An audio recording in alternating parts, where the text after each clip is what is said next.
Welcome to Valor Conversations. I'm your host, Jay Trainer. Valor Conversations is powered by CSB Ministries and is the official podcast of Christian Service Brigade. For more information, please visit csbministries.org. And now, on with the show. Hello, friends. We continue in our series for Valor Conversations called Brigade Tune-Up, gearing our units up for the new ministry year coming this fall. There are, of course, many resources and things available that many leaders are not aware of. Well, we want to share these resources with you. We don't want this to be a quote-unquote how-to guide. We want others to share their own experiences using the resources available ultimately to them. Joining in on our conversation today is Ed Babcock and Joel Fiscus, who are deeply involved with a new initiative that we're going to be discussing today. Both men are very involved in Brigade and connected to our very active Alumni Association. The new initiative is called Unit Advocate, and it is to help supplement the appropriate support needed for our units, whether they are fairly new or just need some encouragement. The Unit Advocate is something everyone listening to this podcast today can be part of and also get involved with in some capacity. So Ed and Joel, it's great to have you guys today. Let's first talk about your Brigade backstory and involvement in the ministry. How did you get tied into Brigade in the first place? Ed, let's start with you. Okay, great.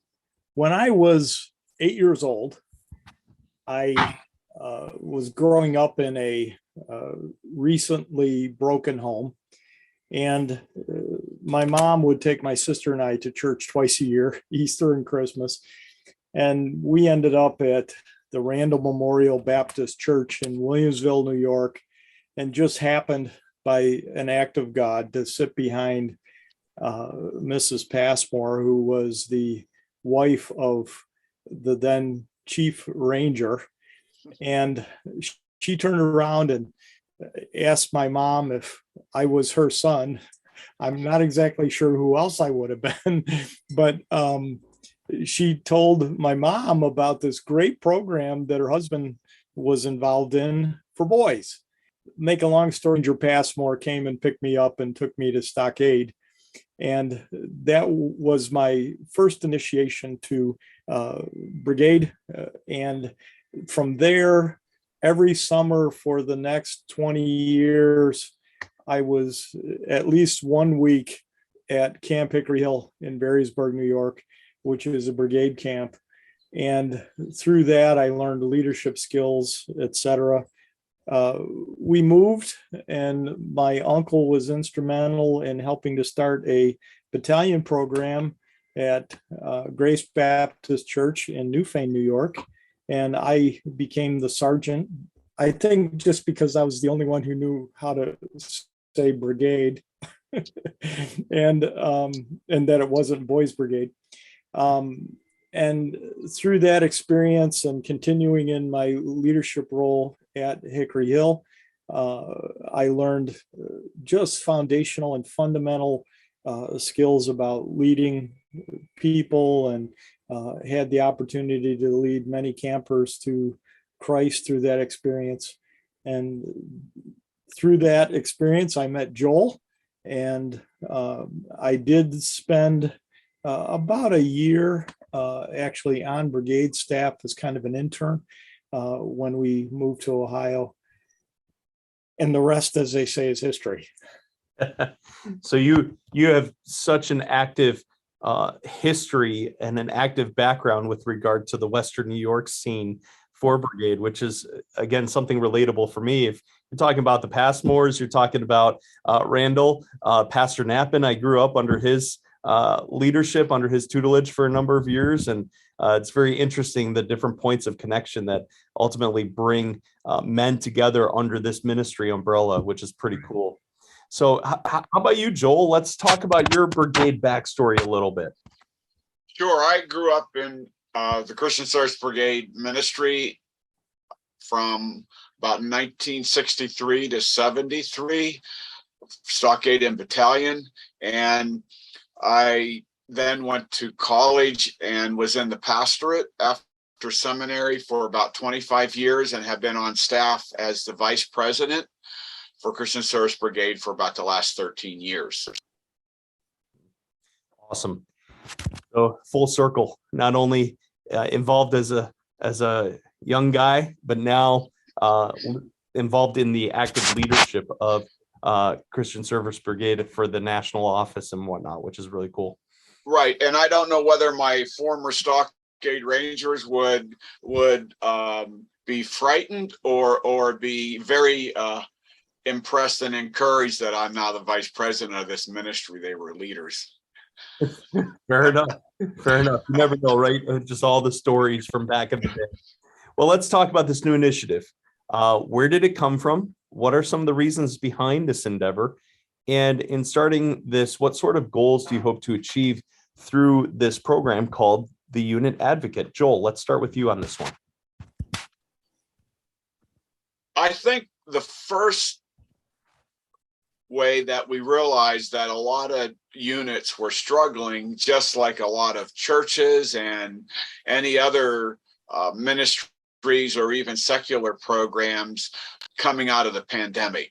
Not that there were no struggling units or units needed encouragement prior to that time, but we found that a much larger percentage of leaders found, because we are such an activity driven and in-person ministry, that none of that was able to happen. And it was very frustrating and discouraging. And a lot of leaders were seeing a lot of ministry seem to be going down the tube, so to speak. And so we recognized that there was a need to give leaders encouragement.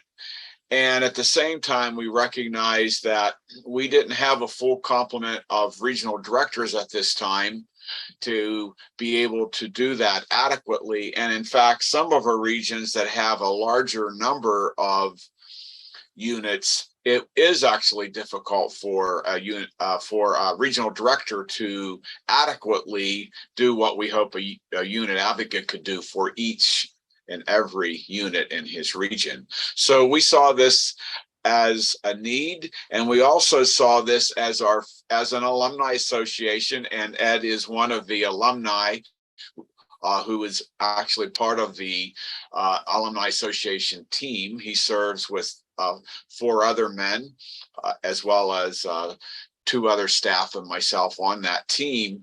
And we recognize that this probably, other than our monthly council ring, this could be the second big initiative and a much more comprehensive initiative to get a lot more alumni involved.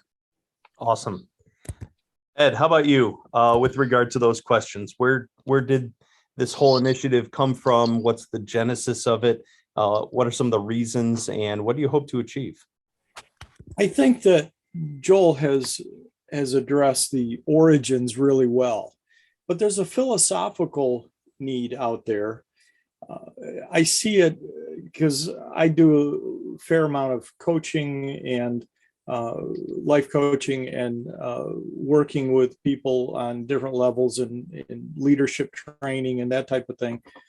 And what we see across the board is that volunteer organizations are hurting for leaders, from the kids' baseball teams to the hockey club to anything that involves engagement. And I've discovered that one of the reasons for that is, well, there's actually 2 or 3, but they include burnout on the part of the leaders because there's not a whole lot of ongoing support. Another thing that I'm observing is that everybody likes to do something with a friend. And if they don't have a friend involved, then it gets really kind of lonely out there. And there's also a disconnect. My son for years was involved in the local softball teams with his girls.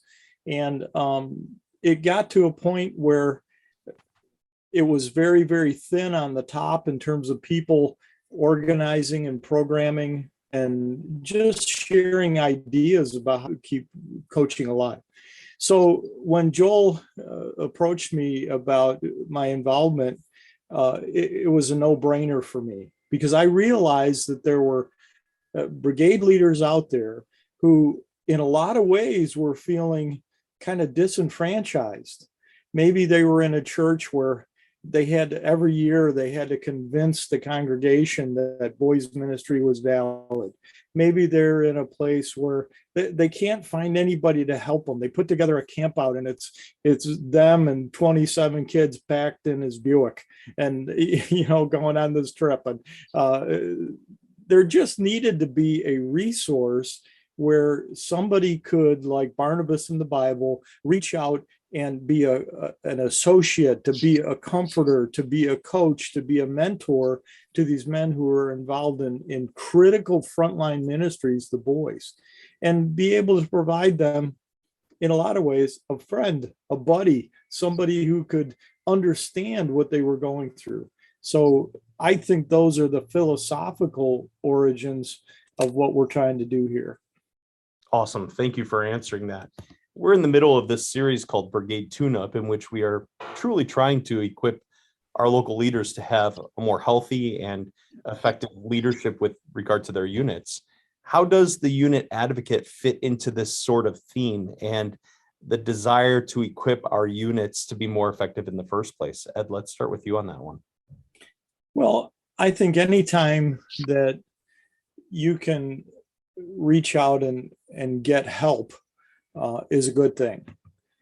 I know there's a lot of us, especially from my generation, who are John Wayne kind of guys. We're going to do it on our own. We pull ourselves up by our own bootstraps. I don't need help from nobody. And, it's we tend to be a little bit stubborn and hard-headed. Well, maybe not all the other guys that are out there listening, but I know that's how I was. And still, to a certain degree, I'm still that way. But there comes a point where, when a man is ready to say, I need some help in this, that we would be in a position where we're able to provide that without a lot of jumping through hoops or juggling a lot of balls. We can just say, hey, is there anybody out there I could talk to? And I think that's what we offer men in terms of their leadership development, is a easy access. No, you don't have to have a college degree or a PhD or an MDiv to have somebody out there who's willing to come alongside of you and walk you through the process, is like a big brother. So it's more and more of the same of what the organization's about in the first place, this mentorship and carrying the torch and passing it on and keeping it going yourself, which is absolutely awesome. Yeah. Joel, any follow-up to that? Yes. And great job, by the way, Ed. As I was thinking about this and preparing for this podcast, I just thought of the literal thousands of hours, thousands of years experience that alumni have as leaders spread across the U.S. Not hundreds, thousands of years, because so many of them have 20, 30, 40, 50 years experience as one leader. So that adds up pretty quickly. And so there's a lot of these same men, though, that are now, and not that we're just targeting men in their 60s, 70s, and 80s, but a lot of those men who can't physically, or I know of several men who were active brigade leaders, and then they moved to a different state to be near their grandchildren and children, and there's not a nearby brigade unit, but they were great leaders for a number of years. This is a way for these men who have extensive brigade experience, and they know what it's like to have been in the trenches. They may not know all of our current resources, but they know how to be effective brigade leaders. We can help them through the national office and our regional directors with the resources, but these unit advocates can do just as good or better job than we can in just coming alongside of them.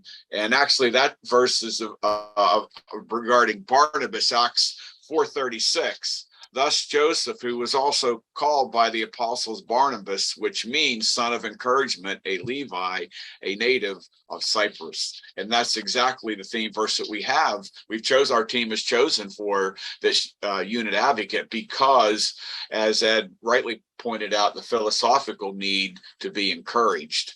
And so it's almost that most of the unit advocates won't have to prepare at all to be a unit advocate. They already could be. We just need to pair them with a local unit so they can be. Excellent.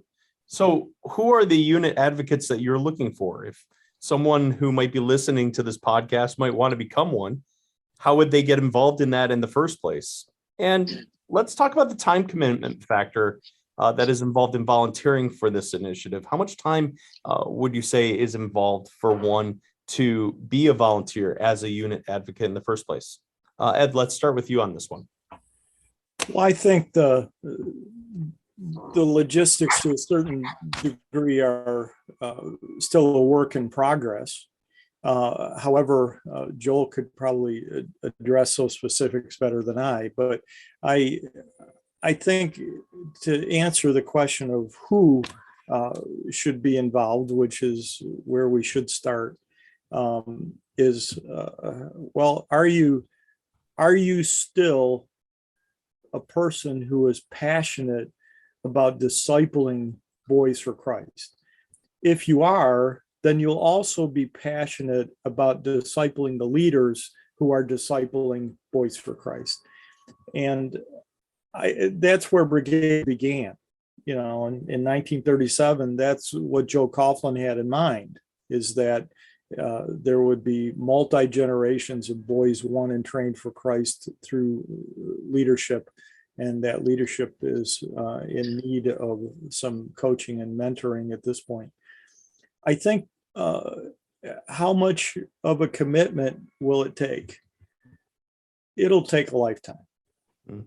And we could say, well, you can do this for 25 minutes a month, and maybe that's what it works out to. But everybody out there who heard me would know that I'm lying to them. Here's the proof of that.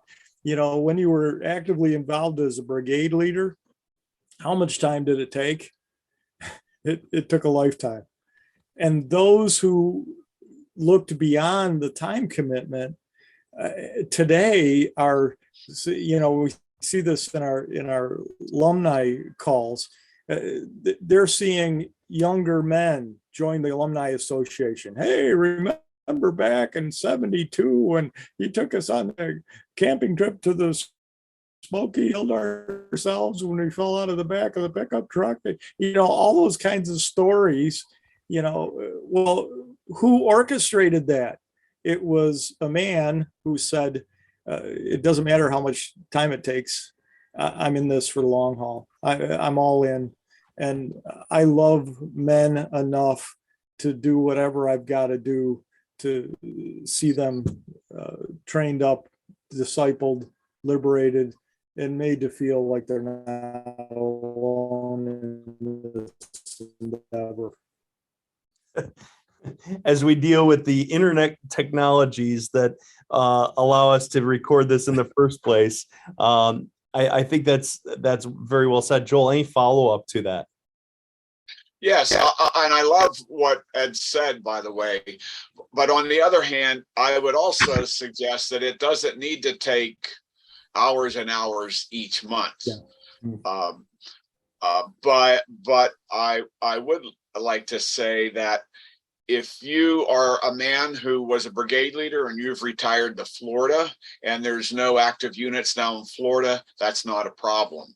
That's one thing that I want to make clear, is that while ideally it would be great to be a unit advocate at a unit down the road from you, in many cases, that's not going to happen. You might be able to be a unit advocate within an hour away or 2 hours away, and you might be able to visit them once or twice a year and do a story circle or a council ring. But in many cases, these relationships and this encouragement and this prayer support is going to come online from a distance. And so that is not a deterrent to becoming a unit advocate. Awesome. So distance is not a hindrance for Right, someone that correct. wants to be part of it. Absolutely. So say for a moment that I'm a brigade chairman and my church is struggling with our local unit. Who would I contact to get signed up for a unit advocate in the first place? How do I get to the top of the list, right? That's something that I would be really excited about, especially if I'm going through a season with my local church and my local unit where we're kind of coming out of some difficulty. And on top of that, what's the timeline for this initiative to take full effect? Joel, let's start with you on this one. Yeah, sure. We actually have been interviewing our chairman. We don't have them all interviewed, but we've interviewed quite a few of them.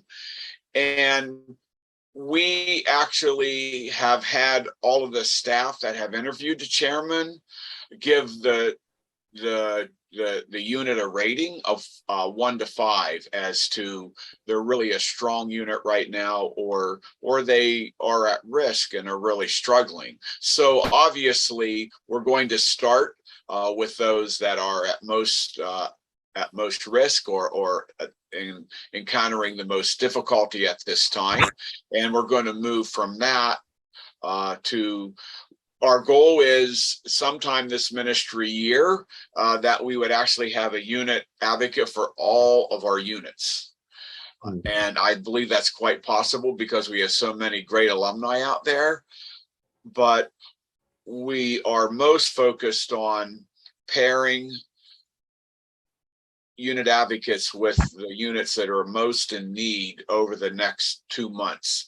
And certainly you can contact me directly, and my email address is on the CSB website under staff. If you want to sign up, like as you say, to make sure that you're one of the early birds, I'd be happy to include you. And also the other, it's exciting. We already have 6 new units moving into this fall already. We had a great start, and a lot of others that look like they're coming on. Also, all of our new units are on a high priority to get a unit advocate. Excellent. Thanks, Joel. Anything to add, Ed? Joel, as usual, did a great job. I think that there's 2 commitments that are involved here. First of all, a commitment on the part of the advocate, and we've seen, at least what I'm hearing is that we've seen quite a few men step up and say, yeah, that's something I'd like to do. But then also on the part of the brigade chairman, who have said, yeah, we could use something like that. I mean, the results that we're hearing are extremely positive because I think people, like you alluded to, well, I'm not sure. Are we out of this pandemic thing yet? I'm not sure, but everybody was in isolation for long enough to actually get to the point where you realize you didn't really like chocolate. And, so now we're coming out of that. And I think those who have hung in there with their local brigade unit are at a point where they're saying, it would be a good idea if we had some help putting this whole thing together. And I see that as an extremely positive thing. The number of new units that we're seeing come forward. Joel, I had shared with us that, since it's been a long time since we've seen this kind of interest on a national level. And I don't foresee that as stopping. I think the culture that we're living in, people are finally coming to grips with the fact that boys need men to mentor them. That's a very good observation. And I think that is something that is exciting and has a lot of potential for organizations like Christian Service Brigade. And hence why we're putting together this series to help some of our new units out that may want to become further equipped as they grow and mature in their local ministry. Now, I know many people would call or contact their regional director first if a situation came up, a local leader had some questions. But let's be forthright and candid for a moment. And Joel, you said this. Not all of our units have a regional director at this point in time. We've had some turnover in the staff and whatnot.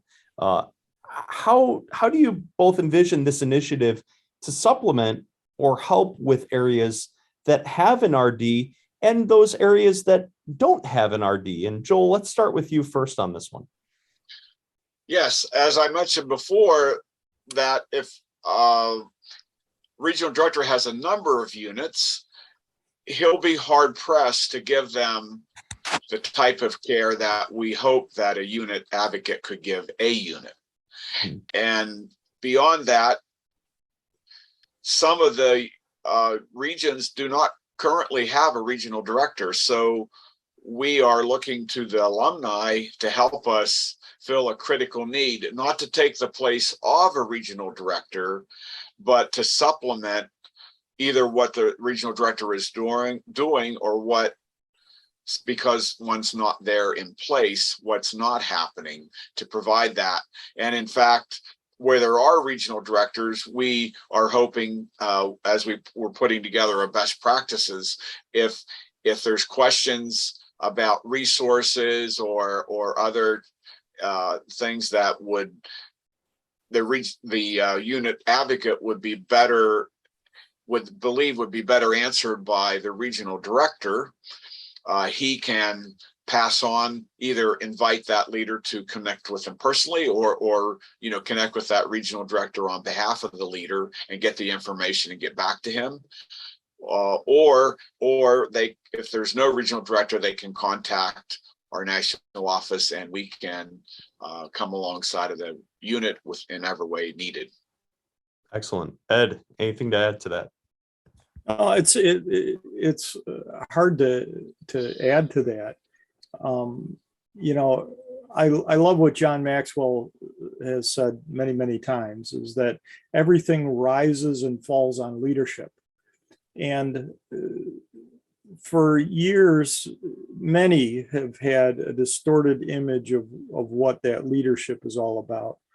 And as we, and I speak as a church in general, have finally come to the point where we realize that servant leadership is really the only kind of leadership where you're always holding somebody else up.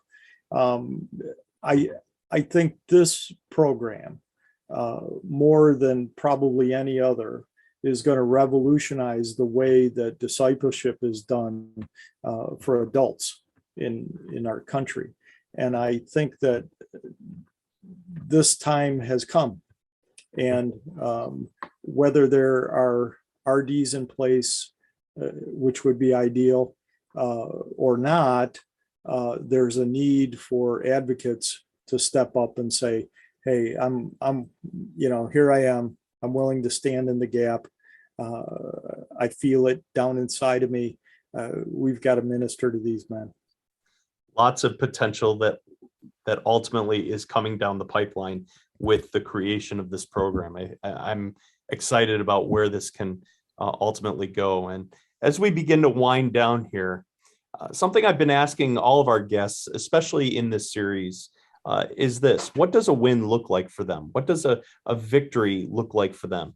So how about for the both of you, what does a win look like, particularly in the context of this initiative? We've talked about the potential of it.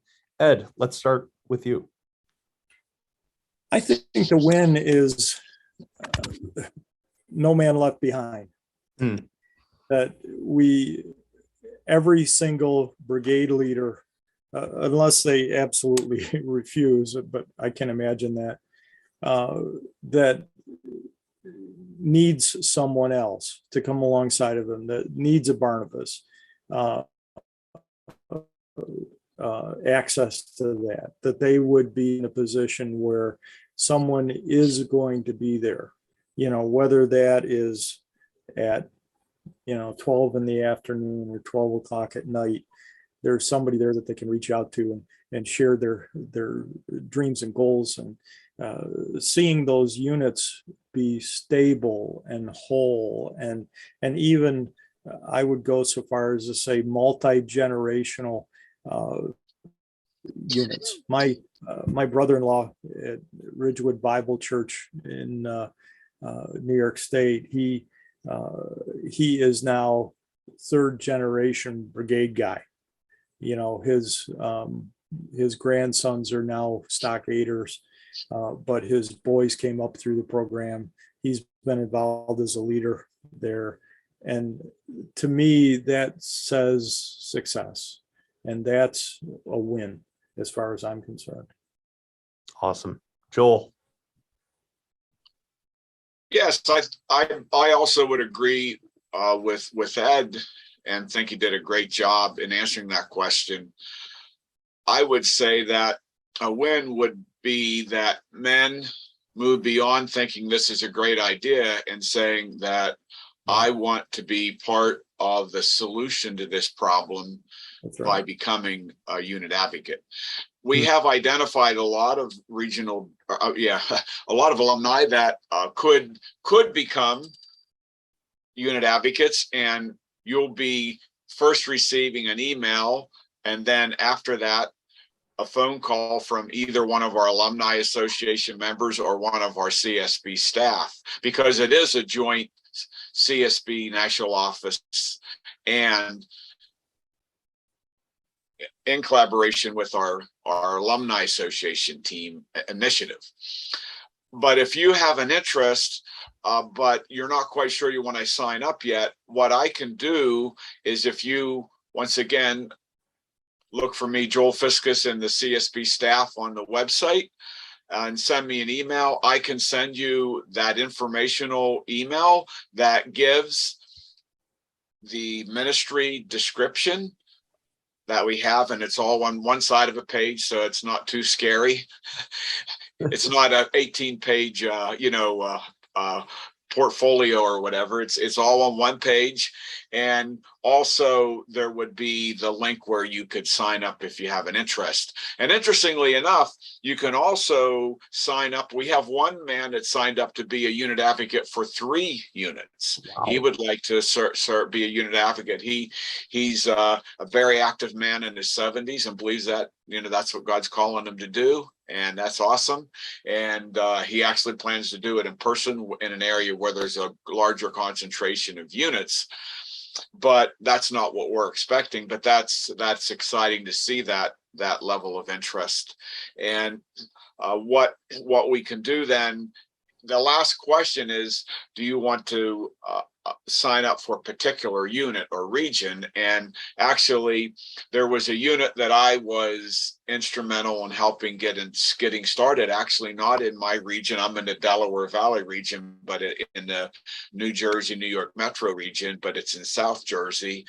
I was instrumental. One of the persons that helped get a unit started, I personally know. I actually did the wedding for one of the leaders and his wife. His wife grew up in my youth group and had her brothers in Stockade when I was a chief ranger. So I've signed up to be the unit advocate for that unit. So just so you know, if you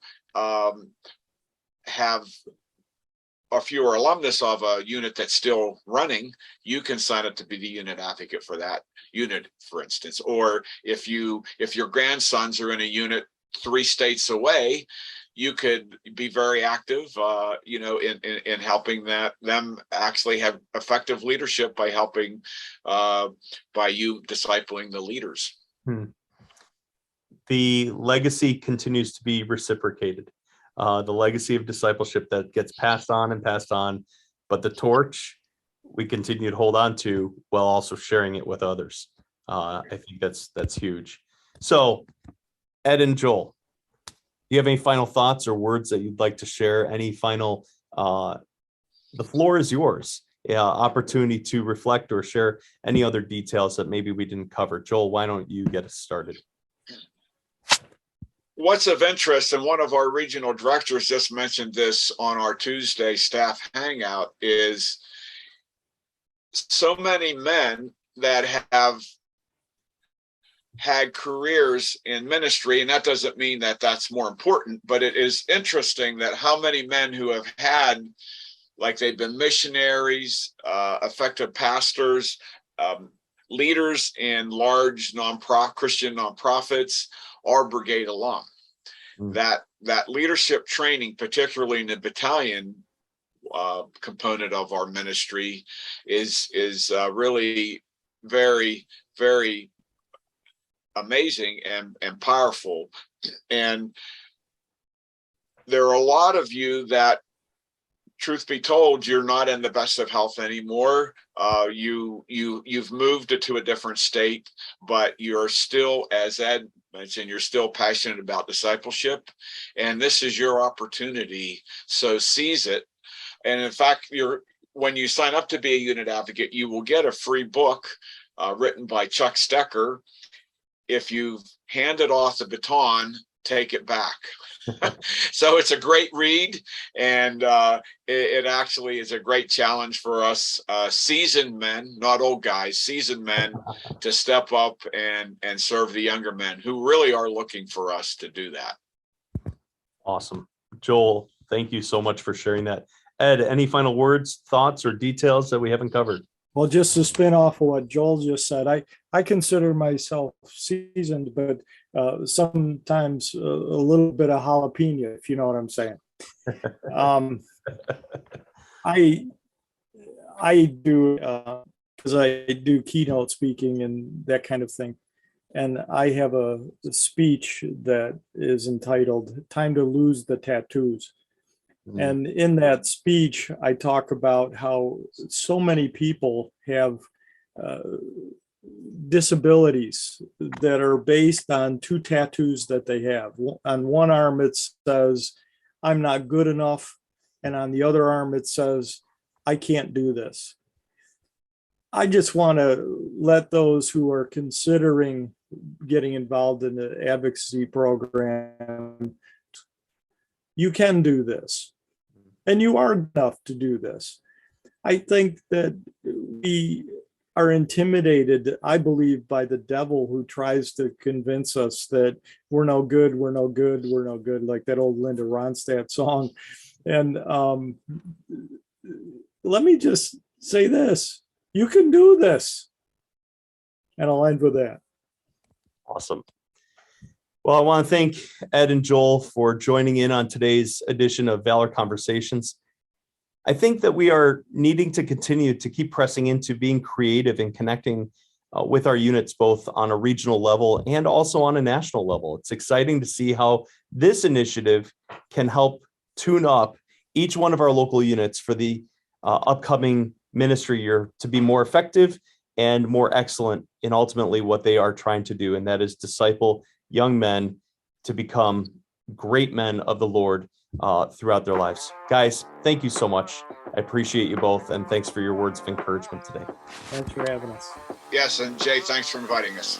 Yep. Thanks for tuning into Valor Conversations with your host, Jay Trainer. Valor Conversations is powered by CSB Ministries and is the official podcast of Christian Service Brigade. For more information, please visit csbministries.org. And in the meantime, stay tuned for more Valor Conversations coming your way soon.